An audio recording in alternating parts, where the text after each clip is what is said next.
EMF A and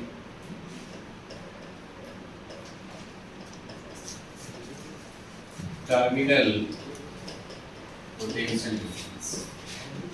ये बड़ा ही अच्छा कंसेप्ट है, इससे हम एनसीईआरटी के कई सारे क्वेश्चंस इजीली सॉल्व कर लेंगे। बहुत अच्छा कंसेप्ट है। रिलेशन फाइंड आउट करना है हम लोग को ईएमएफ और टीपीडी।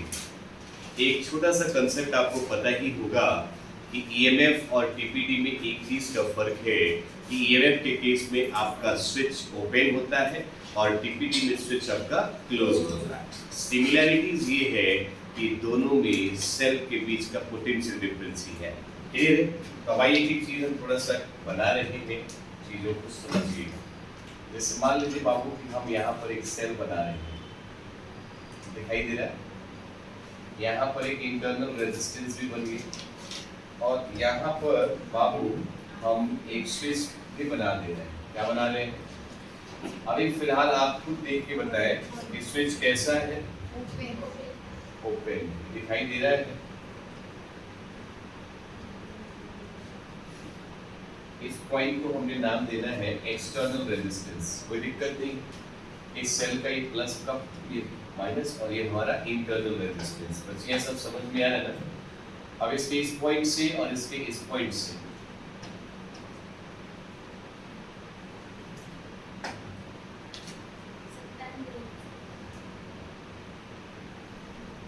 अब बताओ, स्विच ओपन हो तो यहाँ ईएमएफ होगा कि टीपीडी होगा? आई होप किसी दिक्कत नहीं हो। और दिस इज योर की, और की फिलहाल कैसा है अपना? ओपन। इसका नाम हमने रखा कौन सा भाई? यहाँ तक किसी को तकलीफ नहीं। फिर एक सर्किट फिर से हमने तैयार किया, देखिएगा। फिर एक सर्किट हमने तैयार किया, इसको भी आप देखेंगे। ये सेल है, ठीक है बाबू। इसके साथ हमने इंटरनल रेजिस्टेंस बनाया, this is our positive negative. और फिर यहाँ पर हम लोगों ने एक स्विच अपनी बार फिर से तैयार किया।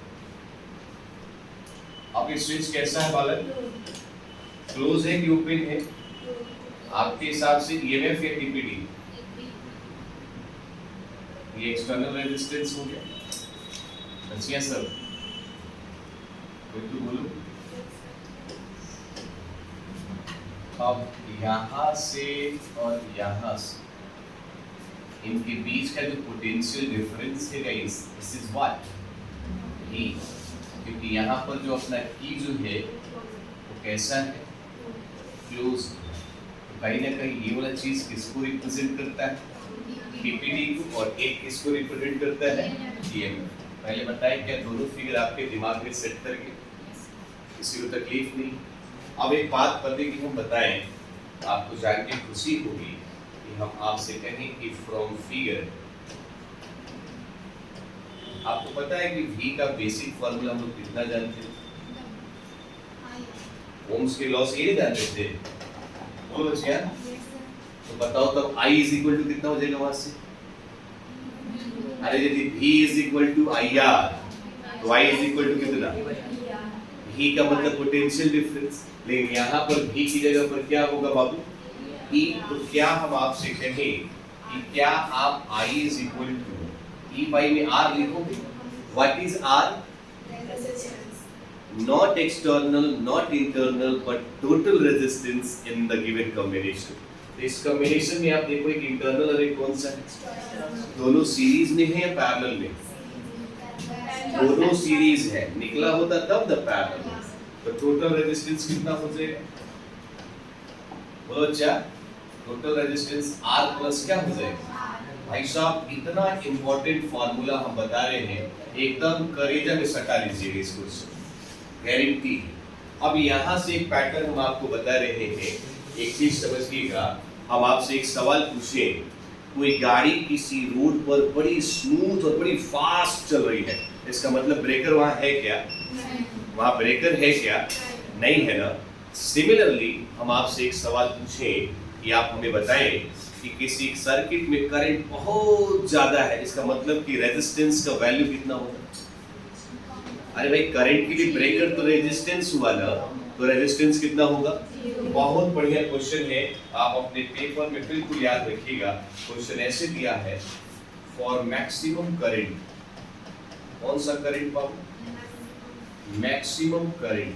और जब बात मैक्सिमम करंट की हो रही हो तब आप कह सकते हैं therefore R is equal to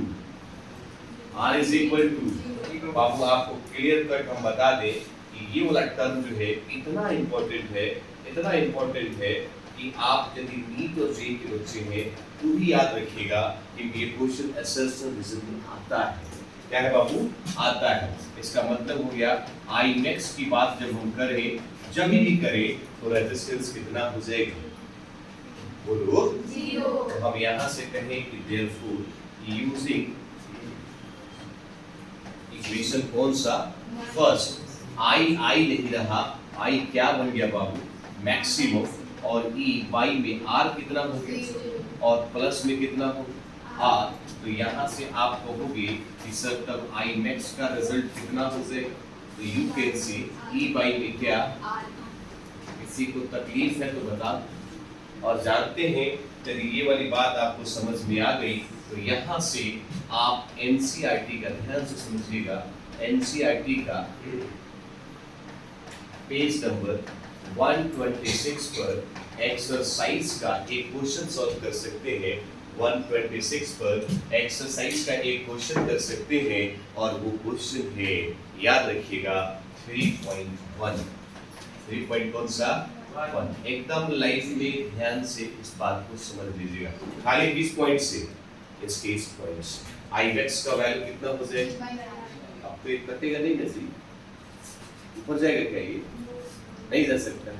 ठीक, एक काम करें, पहले इतना लिखते हैं फिर कोई बात करें। यहाँ से हम एक बात करते हैं क्योंकि आपने खुद देखा, देखो बच्चा, आपने खुद यहाँ से देखा कि I is equal to E by में R प्लस क्या है? ये है ना? क्या हम क्रॉस मल्टीप्लाई कर सकते? यदि आप क्रॉस मल्टीप्लाई करेंगे तो E is equal to I R plus क्या आई आर आ सकता है। लेकिन हम तो बताएं आपको कि बचपन से हम लोग पढ़े कि V is equal to I R होता है। तो क्या ये वाला इक्वेशन हमको जो दिख रहा है क्या V प्लस आई आर हो सकता है? बोलो बच्चा, यदि हो सकता है तो क्या हम लिखें कि V is equal to E minus में आई आर? बोलिए भाई, यस और नो। दो चीजें लाइफ में याद रखिएगा।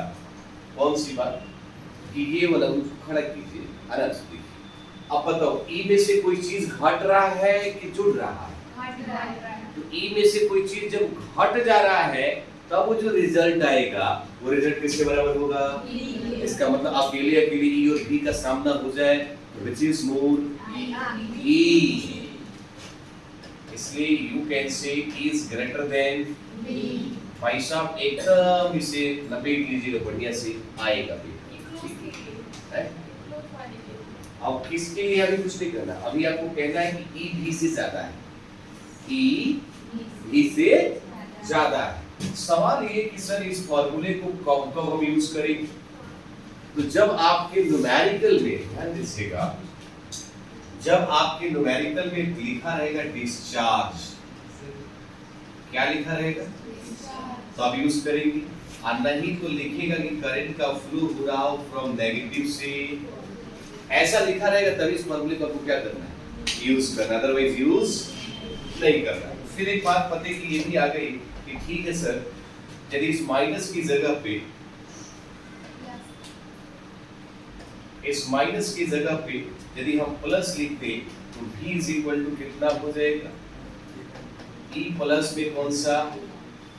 बोलो बच्चियां, इसका मतलब कि इस केस में आपको क्या लग रहा है, कौन बड़ा है?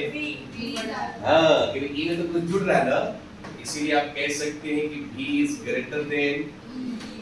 इस बात को याद रखिए, ये वाला बड़ा ही इंपॉर्टेंट रोल प्ले करेगा।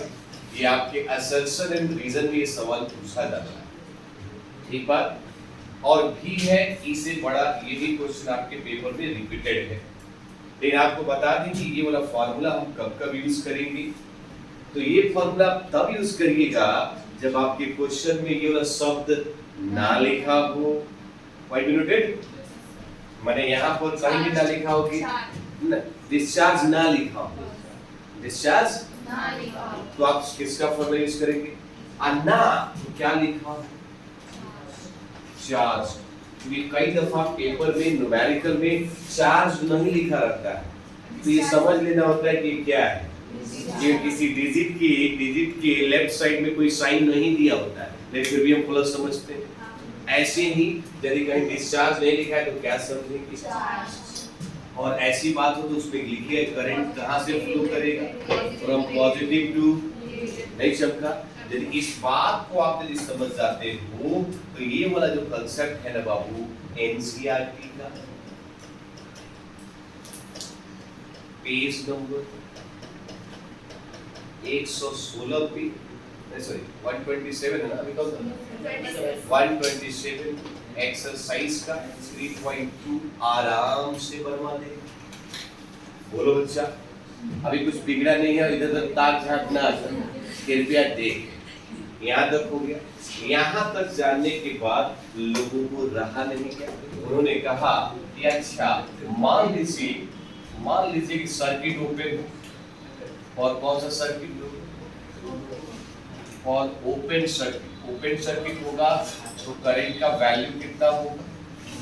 बोलो बच्चियां, आज जब करंट ही जीरो हो जाए तो उसका वैल्यू इसमें चाहे इसमें रख दो तो आपको मिलेगा कि V is equal to E minus में I की जगह पर 0 मल्टीप्लाई बाई, तो इसीलिए आप कहोगे कि V इज इक्वल टू, तो बताइए कभी भी E से छोटा है, कभी बड़ा है, कभी बराबर है। तो यहाँ पर लोगों को रहा नहीं, यहाँ पर लोगों ने कहा कि तब तो ठीक है।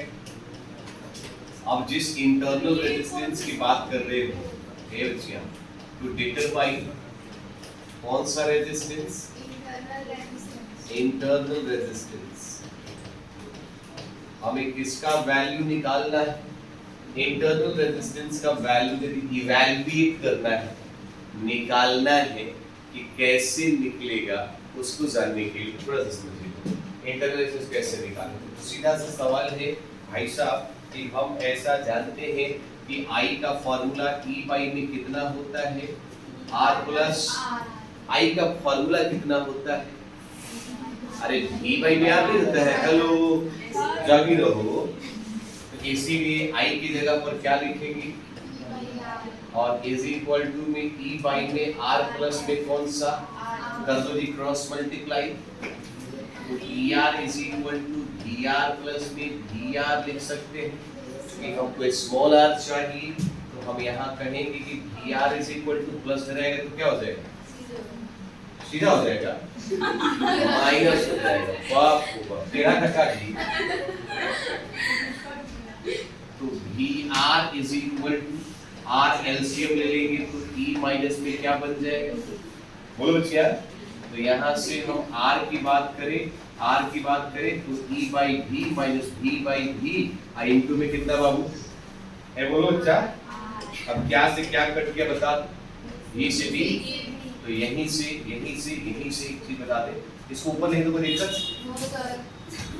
अब यहाँ से आप R का वैल्यू इवैल्यूएट करोगे तो result must be E by में कितना, माइनस में 1 इंटू में कितना बाबू, हे बाबू। यदि इसको आप समझ जाते हो तो यहाँ से ध्यान दीजिएगा, यहाँ से आपके असाइनमेंट का एक क्वेश्चन होता है, असाइनमेंट का 37, 38, आराम से इसको नचा के फेंक दीजिए। किसी को तकलीफ, इसको लपेट लीजिए।